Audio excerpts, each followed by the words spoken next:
మొదటి నుంచి చెప్తూ ఉంటాను మా చంద్రబాబు నాయుడు గురించి.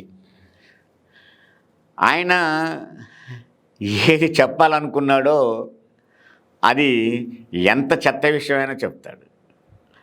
ఆయన ఎంత చెత్త పని చేయాలనుకుంటున్నాడో ఆ పని ఎదుటి వాళ్ళ మీద వేస్తాడు. వాళ్ళు చేస్తారని ఆ పని ఈయన చేస్తూ ఉంటాడు అనమాట.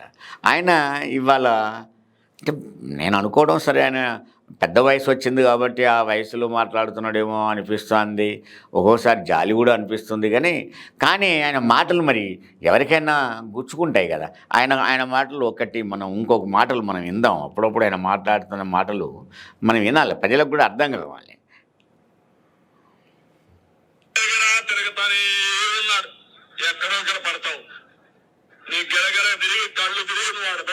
శాశ్వతంగా ఫినిష్ అయిపోతావు, గుర్తుపెట్టుకో జగన్ రెడ్డి అని హెచ్చరిస్తున్నా. ఇంకొకసారి విందాం.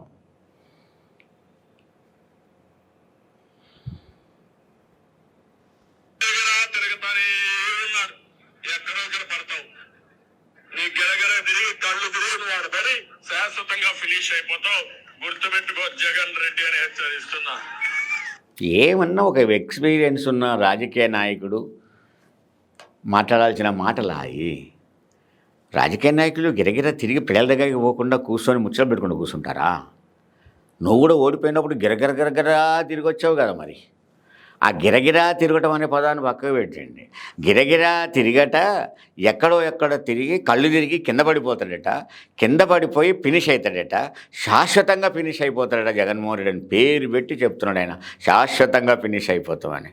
మరి గిరగిరా తిరిగి నువ్వు కూడా తిరిగి పోలీసుల మీద కలబడి పోలీసుల దాకాలు పాల్గొట్టి క్యాడర్తో నువ్వు యాత్రలు చేసావు కదా.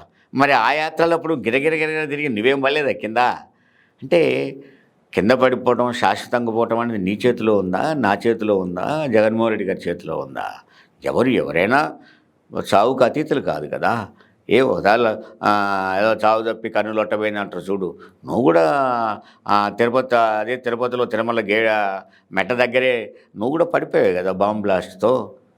దాంతో ఎవరికైనా ప్రమాదాలు వాటిల్లొచ్చు. దాన్ని ప్రమాదం రాబోతుంది, ఆ ప్రమాదంలో నువ్వు చిక్కుంటావని అన్నప్పుడు ఏమర్థం వస్తుందండి? రాజశేఖర రెడ్డి గారు కూడా మరణించే ముందు అసెంబ్లీలో ఇలాంటి కామెంట్లు చేసావు నువ్వు. ఆ కామెంట్ల తర్వాతనే రాజశేఖర రెడ్డి గారు చనిపోయాడు. దాని తర్వాత ప్రజలలో ఏమనుమానం వచ్చింది? ఆ కామెంట్లకు రాజశేఖర రెడ్డి గారిని చావుని దృష్టిలో పెట్టుకున్నారు. మరి ఇప్పుడు కూడా నువ్వు గిరగిర తిరిగి పడిపోతావు, శాశ్వతంగా పోతావు అంటే నువ్వు రాబోయే కాలంలో అతన్ని శాశ్వతంగా పోవడానికి కోరుకుంటున్నావా, ప్లాన్ చేస్తున్నావా అనే అనుమానం వస్తుంది కదా. అలాంటివన్నీ ఎందుకు అనాలంటున్నా?